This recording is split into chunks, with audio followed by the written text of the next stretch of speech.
Bienvenue tout le monde, comment ça va? J'espère que vous êtes motivés. Ce soir, on va interviewer Quentin, donc celui qui a joué, le seul et l'unique qui a joué Ulrich dans Code Lyoko Evolution. Ça va être très cool. Il va nous parler de secrets de tournage, il va nous parler comment il a vécu cette expérience. Ah mince, vous m'entendez pas du tout. C'est bon, Leslie, c'est bon! C'est bon! Oh my god! Oh mon dieu, je sors de la douche, je suis désolé, je suis en retard.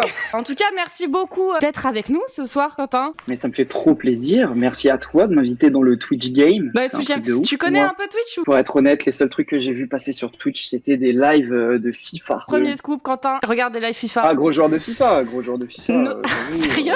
Mais non, mais c'est très bien, hein. Ouais, Écoute, non, mais... on ne juge pas. Alors, donc, j'entends ça. merci d'avoir été avec nous. En tout cas, je te souhaite une bonne soirée. Merci. Ah putain. Est-ce que on peut commencer tranquillement? Bah déjà, qui es-tu? Ton nom, ton âge? Qu'est-ce que tu fais? Tu es qui en fait? Mon Dieu. Je me le demande chaque jour aussi, qui suis-je? Je m'appelle Quentin Mirabet et du coup j'ai joué Ulrich dans cet objet audiovisuel qui est Code Lyoko Evolution. Maintenant, je suis réalisateur plus que comédien. J'ai même complètement arrêté la comédie. Ok, plus du tout acteur, côté de Quentin? Non, plus du tout. Et franchement, c'est une bonne chose pour tout le monde, je crois. Pour moi comme pour vous.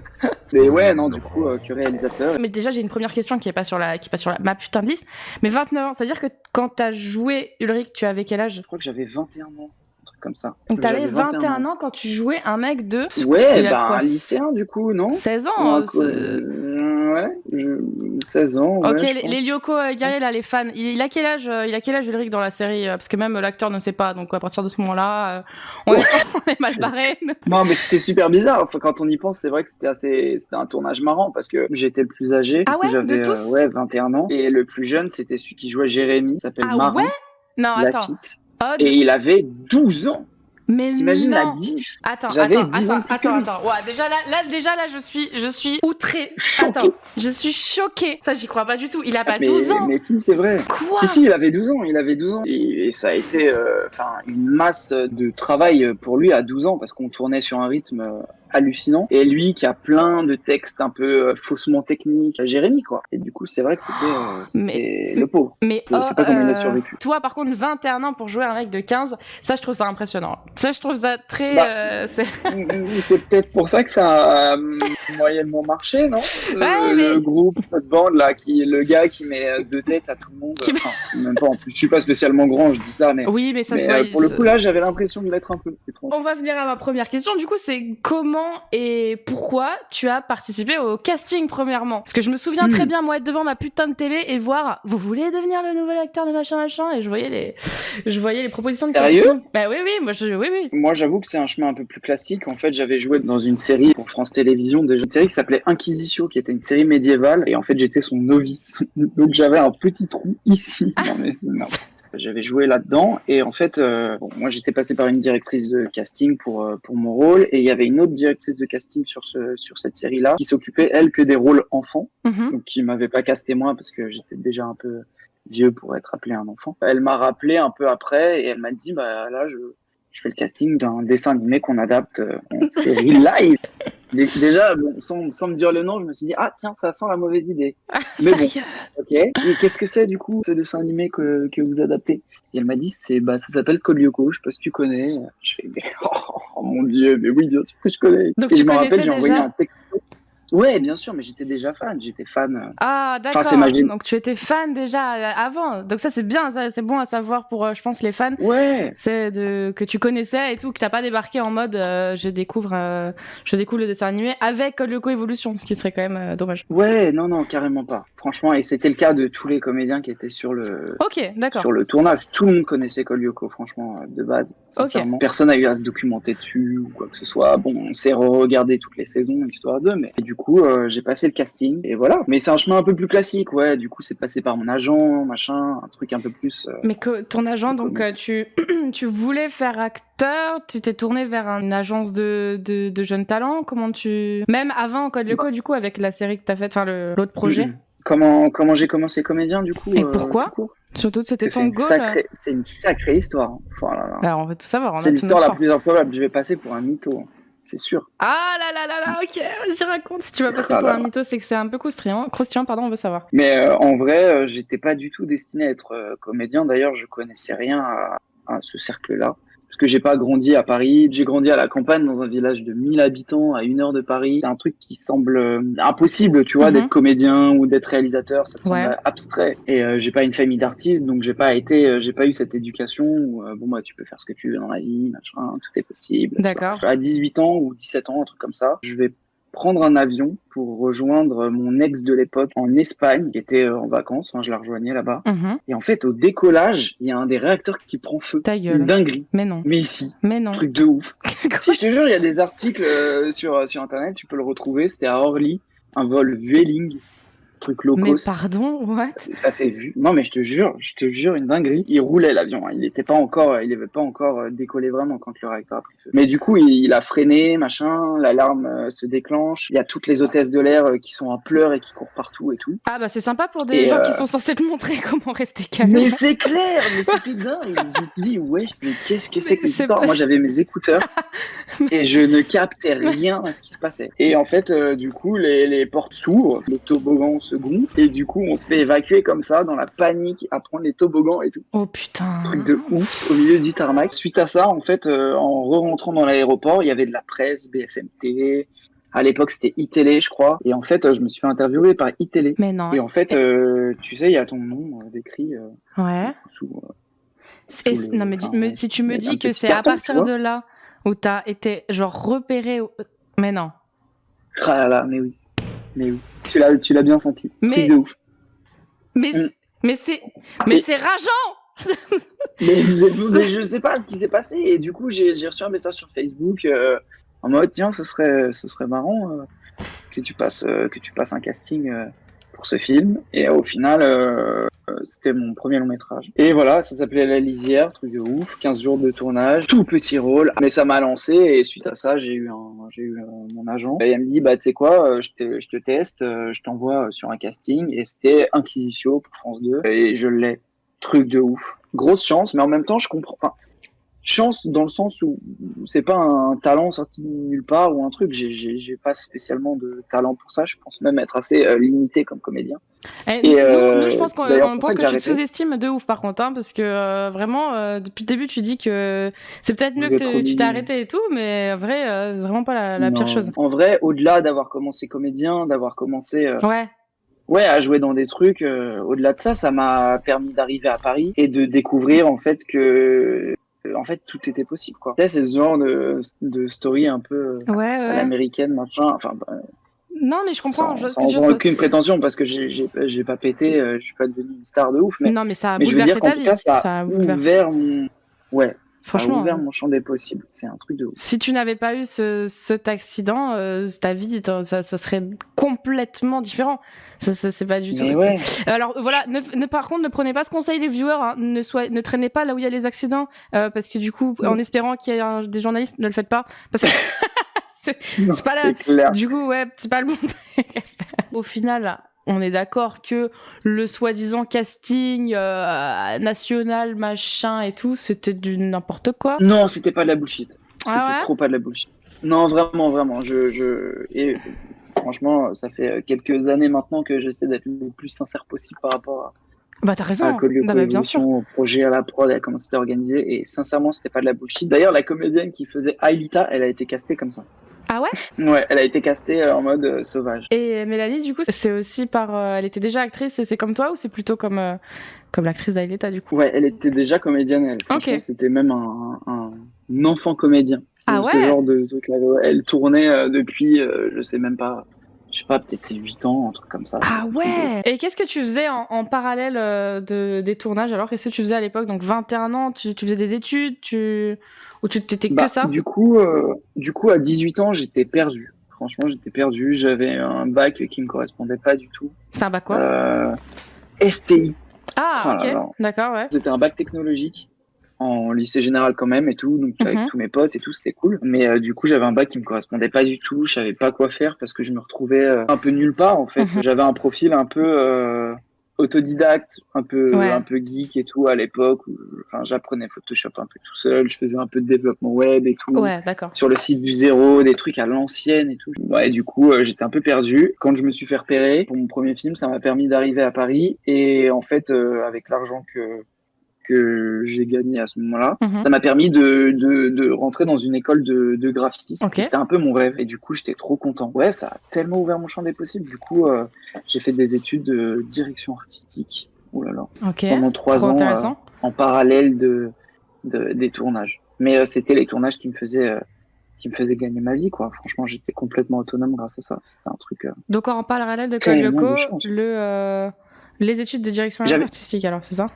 Ouais, mais Ok. je crois que je venais de finir quand j'ai commencé Kolyoko. Il me semble. Ah, Je d'accord. venais de finir mes études. Donc tu Ouais. pouvais t'étais à fond là-dedans, alors. Ouais, bah j'étais à fond comédien. Après, comédien, quand t'as un agent et quand tu tournes un peu, ça se résume à attendre le coup de fil, Ouais. Mhm. sincèrement, de ton agent. Mais ouais, du coup, bah, je profitais, quoi. Franchement, je découvrais Paris, je me suis fait des potes que j'ai encore maintenant et voilà, Et quoi. c'était quoi les horaires de travail? Ça te prenait beaucoup de temps? C'était combien de fois par semaine? Combien d'heures? Tu parles de Kolyoko, De le Code tournage Lyoko, de vraiment Code la Lyoko. pure, quand on Ouais. a commencé à tourner. Ouais, ou avant, peu importe comment ça se passait en gros. Comment ça s'est passé pour tourner là-dedans, quoi, au niveau des horaires et tout. Franchement, je vais pas vous mentir, quand t'es comédien, c'est beaucoup, beaucoup, beaucoup d'attentes. Mhm. Donc il y en a qui font des stages de théâtre, qui se forment, qui font des pièces avec des potes, ou qui écrivent des films, ou qui jouent dans des courts-métrages. Moi, franchement, j'ai eu de la chance, ça a un peu pété direct. Et du coup, j'avais mes heures d'intermittent, du coup, j'avais un revenu en plus de mes revenus de tournage. Enfin, c'est un Mhm. genre de chômage en même temps. Ouais. Et du coup, sincèrement, je ne faisais pas grand-chose. Je profitais de la vie. Mais c'est très bien, Je on va pas juger sortais, là-dessus. je sortais beaucoup. Ah, putain. Et Ah, j'ai tellement du ouais. mal à imaginer là le Ulrich qui sort. Putain, ça va me. Et avec ouais, c'est clair. Non, mais c'était trop bien. Enfin, je me suis fait en tant qu'homme, avec un grand âge, dans le sens en tant qu'humain.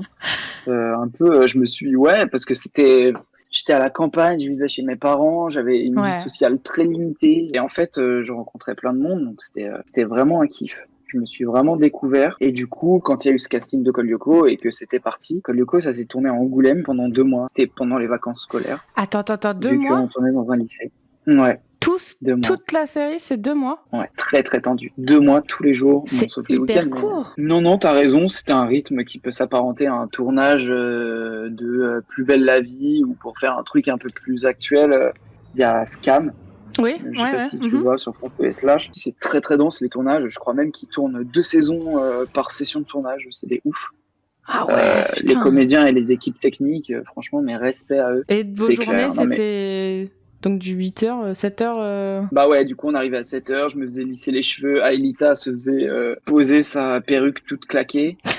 Et, Il dit les et choses, puis j'adore, il dit les voilà. choses comme elles sont. Il y a pas de transformation. Non, mais soyons honnêtes, c'est cool. Et boum, boum, boum, jusqu'à ouais, 18h, un truc comme ça, ou 19h. Ouais, c'était un peu physique en vrai, enfin, tellement que la deuxième partie, enfin, le deuxième mois de tournage, on nous avait installé un petit endroit pour faire des siestes et tout, quoi. Ah ouais, Un peu bourgeois en oh. vrai, mais Non, ouais. mais en vrai, putain, s'il y a besoin de faire ça, c'est que ça devait être impressionnant, quoi, la dose de travail, surtout pour à 12 ans. Enfin, pardon, mais on oublie Ouais, peut-être, mais. c'est clair. Non, mais c'est clair, la masse de textes qu'ils avaient à bosser, c'est un truc de ouf. Et puis j'avoue que même quand on rentrait après les tournages, on n'était pas à l'hôtel ou quoi, on était dans une genre de grande maison qu'on se partageait et on bossait nos textes, machin. Et tout. Enfin, c'était assez, ouais, c'était dur en vrai. Franchement, c'était assez Ouais. dur. Mais j'ose même pas imaginer comment c'était pour les techniciens parce que franchement, tous les jours, 2 mois sur ce rythme-là, Mhm, c'est un ouais. truc de ouf, Putain, mais moi, je me mets à la il me place semble. de marins et de. Putain, et de jouer avec des personnes qui ont genre 10 ans, 9 ans de plus, 8 ans de plus, ça devait être tellement impressionnant au début, je pense. Enfin, genre, moi, j'aurais été impressionnée, quoi. De jouer avec des gens qui sont censés avoir le même âge que toi, mais qui en ont 8 ans de plus. Je pense que ça m'aurait Ouais, impressionné un petit peu.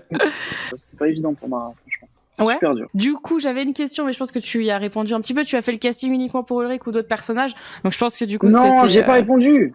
Ouais, mais t'as pas Non, j'ai pas répondu, répondu mais à au ça. final, je pense que c'était pour Ulrich, vu que c'est ton agent qui. Mais non! Ah là là là là là là.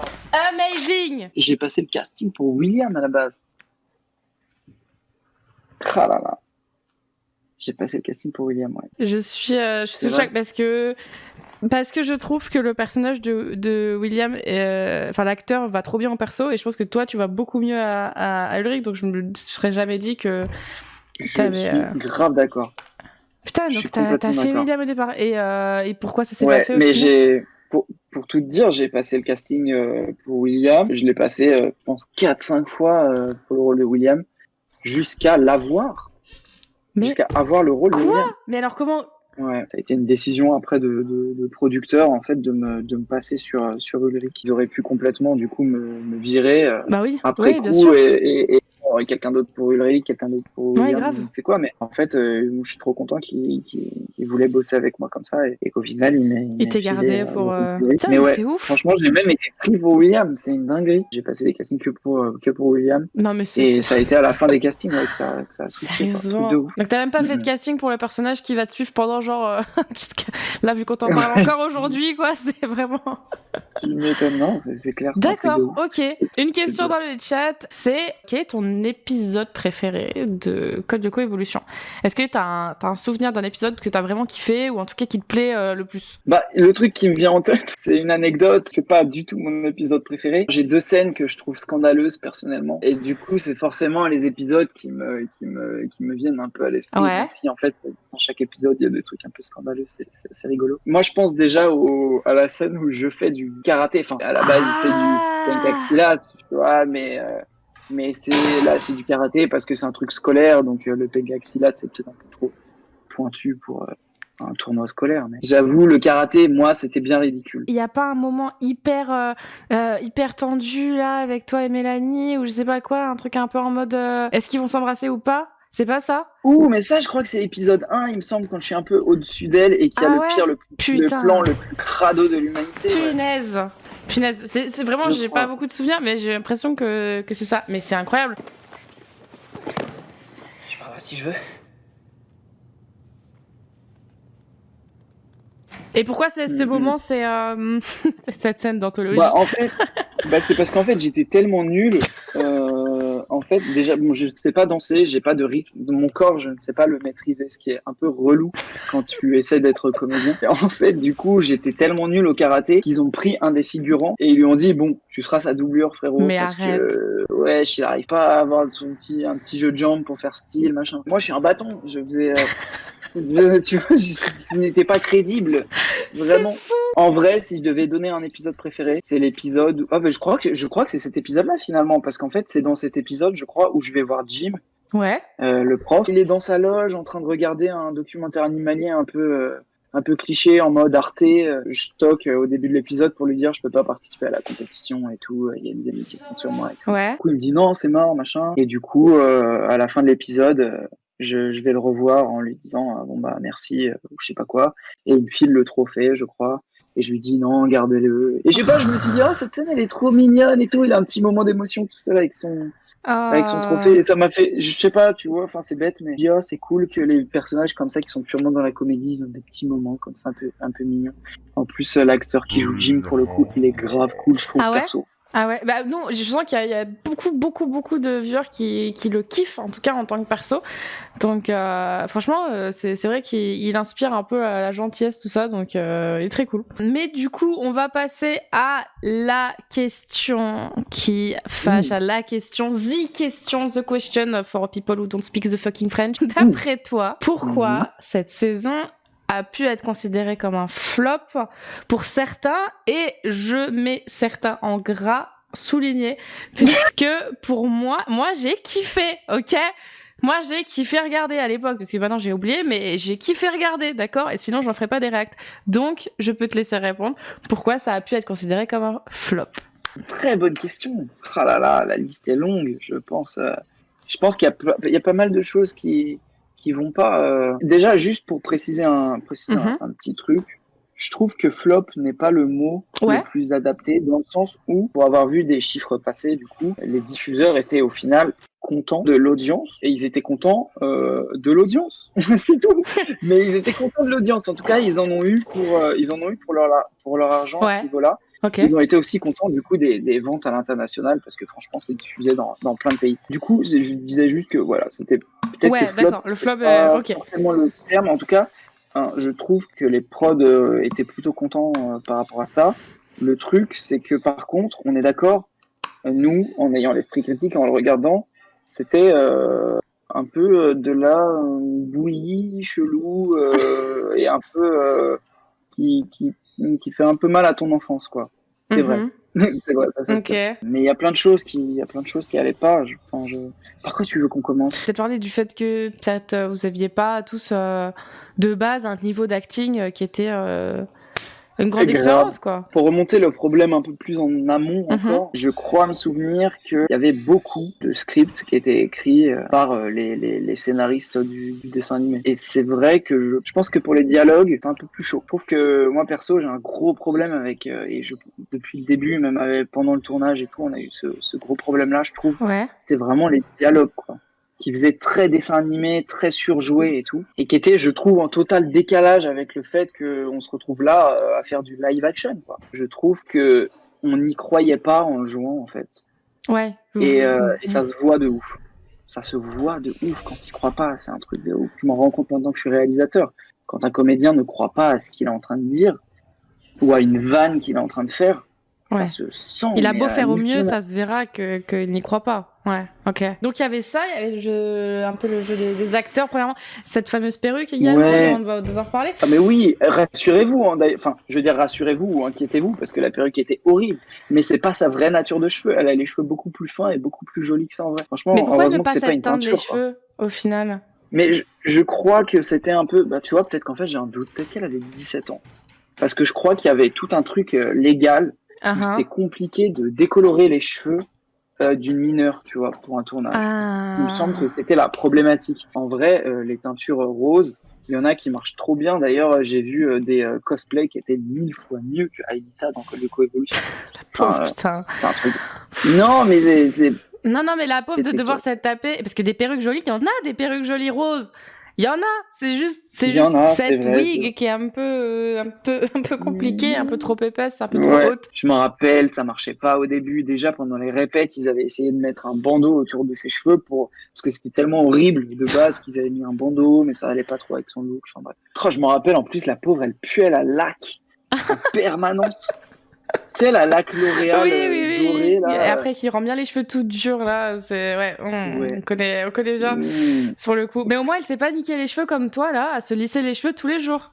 Au moins. c'est vrai. Pour reparler du pourquoi ça Mhm. n'a pas fonctionné, Ouais. je trouve qu'il y a une direction artistique un peu étrange. C'est vrai que moi qui ai fait des études là-dedans, c'est un peu décevant, je trouve, déjà visuellement, peut-être. Il y a un côté un peu cheap qui est dommage, quoi. Tu te dis, enfin, tu vois, quelques années après, il y a Stranger Things qui sort, pardon.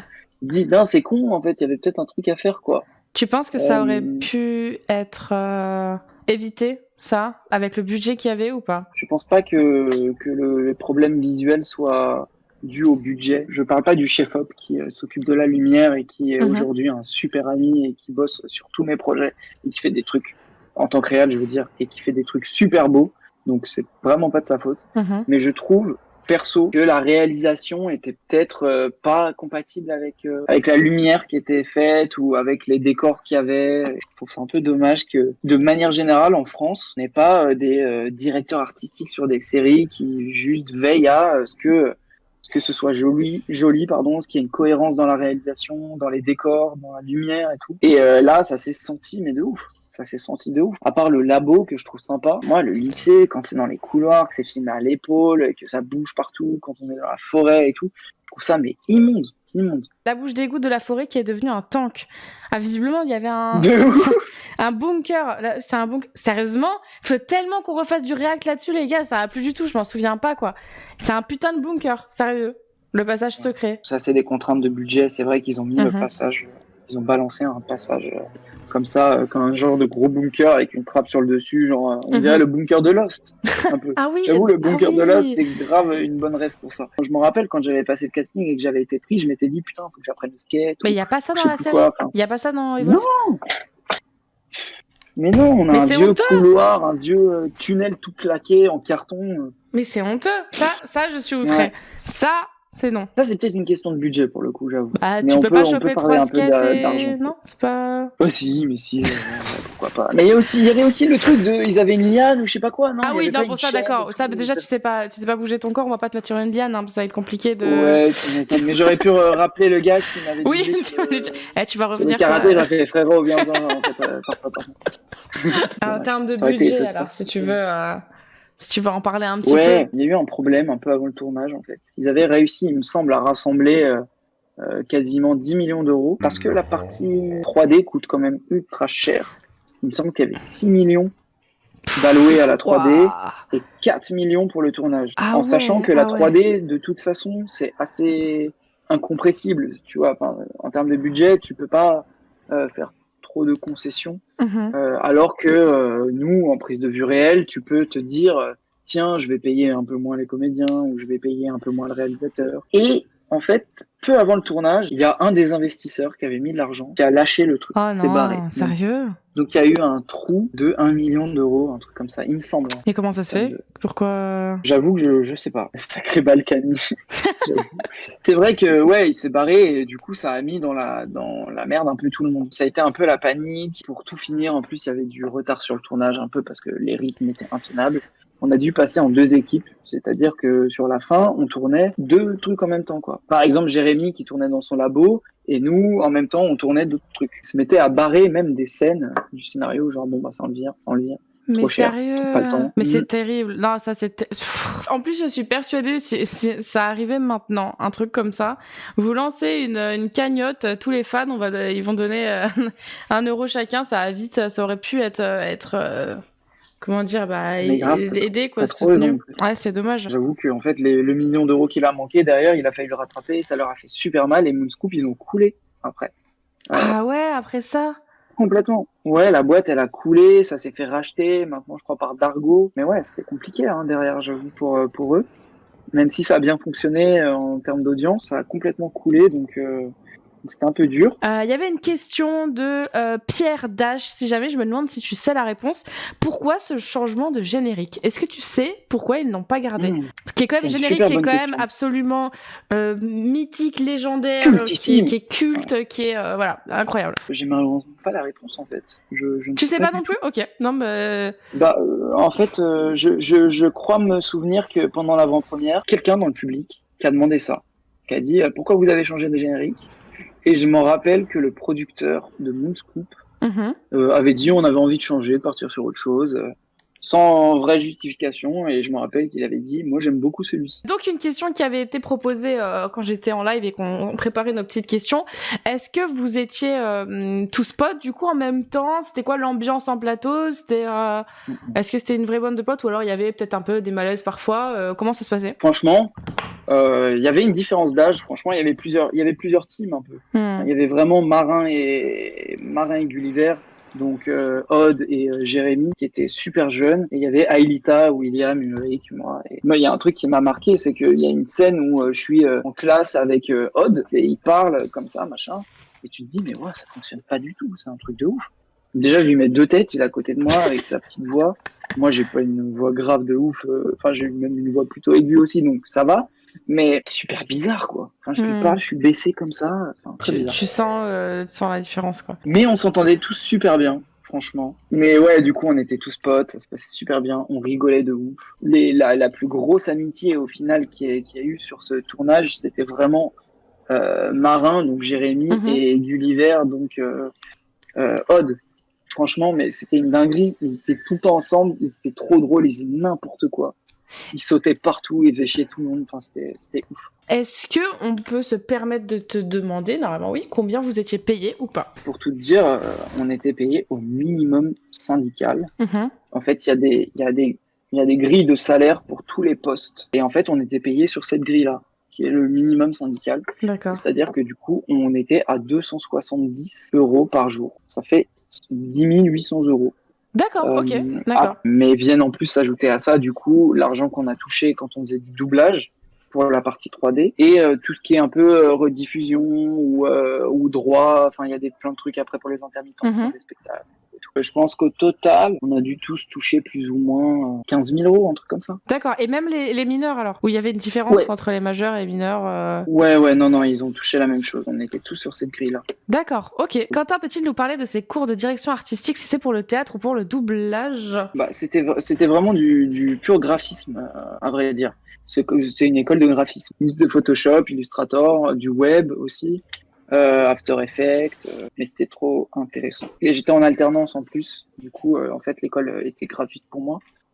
Parce que c'est l'alternance, ça te finance ton école. Et c'est trop bien, franchement. Moi qui n'avais pas les moyens de me payer une école, mes parents non plus, c'est génial, franchement. Si jamais vous avez envie de faire des écoles qui coûtent un peu cher ou c'est des domaines un peu particuliers, bah franchement, essayez l'alternance. Essayez de trouver des écoles qui font alternance parce que c'est trop bien. J'encourage aussi, c'est très cool. Franchement, c'est une très bonne option. C'est vrai qu'il y a une question que j'ai pas mise mais qui est hyper intéressante. Le doublage, comment ça se passait? Est-ce que c'était facile pour toi de faire le doublage pour Code Lyoko Evolution, pour les moments où vous êtes sur Lyoko? Déjà, ça s'est très bien passé. C'était une expérience de ouf, mais c'était quasiment la première fois pour tout le monde qu'on faisait du doublage. La seule personne qui avait déjà fait du doublage, c'était Gulliver qui joue Odd, parce qu'il faisait pas mal de voix pour de la pub ou des choses comme ça. Et pour la petite histoire, sa maman, elle fait de la voix aussi. Je sais pas si c'est encore, à vrai dire, mais c'est la voix qu'il y a dans Les 12 coups de midi. Je sais pas si vous voyez. C'est la voix à qui parle Jean-Luc Reichmann. Mais là. non. Je sais pas comment il l'appelle, comment il personnifie cette voix-là, mais c'est un truc de ouf. Du coup, c'est elle en fait. Oh là là. Et je te jure, du coup, à un moment, il y avait la rumeur comme quoi Jean-Luc Reichmann allait passer sur le tournage et tout. C'est n'importe quoi. Le truc qui n'a rien à voir. Jean-Luc Reichmann, Code Lyoko quand même. Faut imaginer le crossover le plus improbable du 21e siècle. Exactement. Bah déjà, c'est un truc de ouf. Hein. Moi, je trouve, ça fait quand même 8 ans que je suis avec Mélanie depuis ce tournage que j'ai rencontré. Mais ça, c'est incroyable. Non, mais ça, c'est incroyable. C'est la meilleure anecdote qu'on puisse avoir. C'est juste fou. C'est vrai.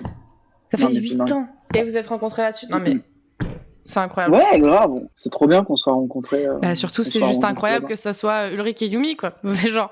C'est clair. C'est dingue. Alors oui, Tweetcam. Alors j'ai vu que vous aviez fait un live à l'époque. C'est vrai. Hein? L'ancêtre, mais t'étais pas né, mais bien sûr. T'étais pas né. Calme-toi, je suis pas. Le vieux type, le mec s'enflamme complètement, il fait l'ancien. Mais bien sûr, tu te rappelles des Tweetcam? Non, je ne pense pas. Pas vrai. Non, désolé. Non, mais c'était juste tellement freestyle en fait, on n'y connaissait rien. Et il y avait ce truc Tweetcam et vu que la communauté était pas mal active sur Twitter, bah en fait c'était trop bien. Il y a un énorme site, d'ailleurs je leur passe le coucou s'il y a des gens qui ont bossé ou qui connaissent. Mais il y avait un site qui s'appelait codelyoko.fr, mais grâce à eux on est allé à la Japan Expo. Enfin on avait un stand de Code Lyoko et tout, et on a signé des autographes, machin, il y avait un photocall, enfin c'était une dinguerie monstrueuse. Ah c'est hyper stylé ça. Et j'y allais quand j'étais petit à Japan Expo. Et c'était ouf d'y être comme comédien. Mais ça devait être trop stylé. Tu as dû te sentir hyper, en vrai, je sais pas. Enrobé d'amour. Ouais, voilà, ouais. Ça devait être trop sympa. Comment ça se fait que vous avez une grande, plutôt, fanbase anglophone? Est-ce que tu sais pourquoi ou espagnol? J'ai cru comprendre aussi. Ouais, Código Lyoko. Código Lyoko en espagnol, mais je crois qu'historiquement, le dessin animé avait déjà bien fonctionné là-bas. Donc du coup, Code Lyoko Evolution, je suppose que par extension, ça a fonctionné aussi. Donc voilà, et aux États-Unis, Code Lyoko, le dessin animé était assez connu aussi, puisque c'était sur Cartoon Network. Pour un truc français, c'est pas mal, hein, franchement. C'était vraiment un gros truc en vrai, ce dessin animé. Ouais, c'était vraiment un truc de ouf en fait. C'est trop mignon. Il y a des gens qui ont appris le français grâce à Code Lyoko. Je trouve ça trop sérieux. J'espère qu'ils n'ont pas appris à jouer la comédie avec, parce que du coup, c'est pas le. Non. Ça fait mal, mais c'est vrai. Pardon, non, c'était une petite blague. Mais d'ailleurs, pardon. Alors j'avais une question qui était un petit peu obvious, c'était on t'en parle encore aujourd'hui, mais comment surtout? Est-ce qu'on t'en parle à fréquence régulière? Est-ce que c'est une anecdote? Est-ce que c'est tous les jours? Comment ça se passe, cette fame? Je crois que c'est simple. Dès que je suis avec mes potes et qu'on rencontre une nouvelle personne, en soirée, dans un bar, n'importe où, dès qu'on rencontre une nouvelle personne, j'ai l'impression que mes potes sont obligés de dire wesh. C'est le premier truc, quoi. Ce gars-là, il a fait Code Lyoko. Mais en tout cas, on me reconnaît pas ou quoi que ce soit. Vraiment. Ah bah en même temps, capillairement parlant, la babarre, la moustache et tout, ça doit être C'est vrai, compliqué c'est de... vrai. Non mais donc on t'en parle pas si souvent, c'est juste plutôt le truc à dire en soirée quand tu rencontres quelqu'un de nouveau. Ouais, c'est ça, c'est plus l'anecdote un peu sympa, un peu rigolote. On doit t'identifier dans plein de trucs en vrai, non, sur les réseaux sociaux. Si, j'ai tout le temps des petits follow, des messages d'un peu tous les pays, parce qu'en plus, il y a des pays qui ont coévolution que maintenant, qui arrivent là-bas, Ouais. parce que la France a tout un programme avec les pays en voie de développement où elle quasiment donne gratuitement des programmes un peu datés, comme code de coévolution, pour aider ces pays-là à avoir du contenu à diffuser et en même temps faire rayonner la fiction française. Du coup, il y a encore des vagues de temps en temps, tu vois. Par exemple, je crois qu'il y a un mois, j'ai dû récup genre une centaine de notifs et de followers et tout vietnamiens, tu vois, parce que ça a dû être diffusé là-bas. Donc ça arrive assez souvent qu'il y ait des vagues comme ça de pays, tu vois, Ouais, d'accord. qui doivent récupérer le programme, doivent avoir une diffusion et du coup... Ouais, du coup, t'as des notifs un peu par vague. D'accord, c'est très intéressant. Ouais. J'imaginais pas, mais c'est intéressant de savoir ça. J'ai une question importante, très importante. The question. Si l'expérience était à refaire, la referais-tu? Oh, bien sûr, de ouf. Bah, de toute façon, j'ai rencontré Mélanie, elle va sûrement regarder le replay ou je sais pas quoi. Donc non, je suis dans le caca. Mettons de côté le truc le fait d'avoir rencontré Mélanie, peut-être. Oui. Parce que sinon, ça me permettrait pas de répondre. Bah, bien sûr, non mais. Et du coup, oui, je le referais parce que franchement, de toute façon, c'était une expérience de ouf. Je me suis trop amusé. J'avais l'impression d'être dans un truc de ouf, de participer à une franchise dingue, même si le résultat final est pas ouf. Mais sur le coup, tu t'en rends pas compte en fait, donc c'était que du kiff. Et non, franchement, bien sûr, c'était un des meilleurs trucs de ma life. Et puis j'ai rencontré tellement de gens trop bien avec qui je bosse encore aujourd'hui. Ouais, donc à refaire. De ouf. Tu changerais quoi puis, franchement, qu'est-ce que je changerais? Bah après, j'avais pas une maîtrise sur tout. J'étais que comédien, quoi. J'étais un peu une marionnette. Après, je pense que je le prendrais plus au sérieux, quoi. Ouais. Vraiment plus. Faire en sorte qu'on le taffe un peu tous plus et qu'on prenne conscience vraiment avant le tournage de la franchise que c'est et du respect qu'on devrait en avoir parce que je trouve qu'on y allait beaucoup trop légèrement. Même si il y avait aucune direction d'acteur, rien, on était livré à nous-mêmes de ouf. Quand tu tournes dans un truc et que t'es comédien et que t'es un peu en dessous, ou que t'es un peu fatigué ou que t'es machin, le réal il vient de dire direct, bon les gars, vous êtes mous, bon vas-y. Tu te fais rebooster, quoi, parce que on aurait dû se booster plus, le prendre plus au sérieux. D'accord, ok. Et voilà. Et s'amuser peut-être un peu plus en le faisant. On va passer à la dernière question. Au final, putain, ça va.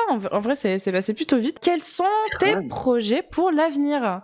Qu'est-ce que tu fais maintenant professionnellement? Où est-ce qu'on va te trouver? Qu'est-ce que tu vas faire? Si tu peux en parler. Si c'est pas trop secret. Moi-même, je ne sais pas trop. Je vis un peu au jour le jour. Bah, du coup, je suis réalisateur maintenant. Donc, je réalise des pubs, des clips. Et ça, c'est un peu au jour le jour, pour le coup. Et dans le fond, je développe en écriture des séries. Et voilà. Donc, on va voir ce que ça donne. Et je viens du coup de tourner là des 2 épisodes pilotes pour France Télé sur la sexualité pour les ados. Donc on va voir ce que ça donne, j'espère qu'ils vont kiffer. Attendez, je vais ouvrir à Mélanie. Ah bah oui quand même. Alors du coup, il y a Mélanie qui est là, c'est incroyable. Oh my god. Mélanie donc, actrice du coup de Yumi, qui habite avec Quentin, qui est donc Ulrich, est arrivée. Donc c'est à la fin, on a que une 30 minutes ensemble, mais on va essayer de poser un maximum de questions. Oh le petit chat. Oh, ça fait 2 chatons. Oh, coucou. 200 personnes, je vais peut-être pas rester. Salut. Hello, coucou. C'est vrai, il y a 200 personnes, dis donc, c'est beaucoup, félicitations. On était presque à 300 avant. Tout le monde te dit bonjour Mélanie, merci beaucoup en tout cas de prendre le temps d'être là, c'est trop cool. Le moment le plus cringe en tournage. Le moment le plus cringe, il y a des trucs qu'on peut pas j'arrive pas à choisir, ça révèle beaucoup de choses. Non mais c'est pas ça, c'est juste qu'on peut pas le dire en fait. Ouais, grave. Ah, punaise. Est-ce qu'on peut dire le truc de Diego qui est en moche? Non. Ah merde. Ah non, mais vous teasez des trucs et après vous dites non, c'est pas possible, vous pouvez pas teaser. Non, mais je peux pas regarder. C'est drôle. Et si vous voulez, on dit un autre truc cringe après, on fait donnant. Allez-y. Ok. Attends, tu veux dire que toi tu dis un truc cringe après? Allez, go, sur les lives. Allez, vas-y. T'auras pas pire que ce qu'on t'apprête à... Non, mais en fait, déjà, du coup, Mélanie, on a commencé à fricoter ensemble. Ouais. Pendant... Je sais pas, au bout d'un mois, je pense. Ouais. Donc la moitié du tournage, vu que c'était sur 2 mois. Et je sais pas, je voulais pas le dire à Diego, tu vois. Parce qu'on était assez proches avec Diego, machin. Je voulais pas faire le mec à dire ouais mec il s'est passé un truc avec Mélanie. Enfin tu vois Tu peux pas créer un malaise pour rien quoi. Ouais, puis on gardait un peu notre truc pour nous. Ouais, grave. Compréhensible. On vivait tout le temps ensemble, machin. J'étais assez proche de Diego et du coup on avait l'habitude l'un et l'autre de rentrer dans la chambre de l'un et l'autre. Ouais. Tranquille. Normal comme quoi. ça. Ouais. Sans taper à la porte quoi. Enfin, c'était un gîte un peu donc. Ouais, on vivait tous ensemble dans un gîte. Sauf que évidemment un jour, on était avec Mélanie tous les deux, genre mais je pense qu'on était endormis non? On était endormis mais on était totalement. Mais on était nus quoi dans le lit tu vois. Dans le même lit. Et Diego est rentré et donc c'est le moment où Diego découvre qu'on est qu'on fricote ensemble en nous trouvant tous les deux à poil dans le lit. La réaction normale d'une personne aurait été de partir et de fermer la porte et de dire excusez-moi. Oui. Mais comme on était vraiment très très proche de Diego, il s'est assis sur le bout du lit. Mais il a commencé à nous questionner. Et on a parlé pendant 15 minutes. Et il a enlevé ses vêtements. Non, non. Ce n'est pas une fanfiction. Mais c'est incroyable. Non mais là c'est juste fou. C'est incroyable. Non mais déjà qu'est-ce qu'il foutait à rentrer la nuit Non, c'était pas la nuit, c'était le matin. C'était le matin. Ah d'accord, ok. Il venait me réveiller pour aller bosser. Ouais. Oui, parce qu'on se levait toujours un peu en retard. Bref. Merci beaucoup Quentin, merci beaucoup Mélanie d'avoir été avec nous. Gros bisous. Merci beaucoup la communauté Colioco. Oui, c'est trop cool. En plus, il y a trop de monde. Merci de nous avoir suivis. Des années. C'est vrai. C'est trop cool d'avoir tous vos messages encore aujourd'hui. Bisous les gars, bonne nuit. Ciao. Ah, ils sont trop mignons. C'était un grand plaisir d'avoir Quentin avec nous. Passez une très bonne nuit et faites de beaux rêves.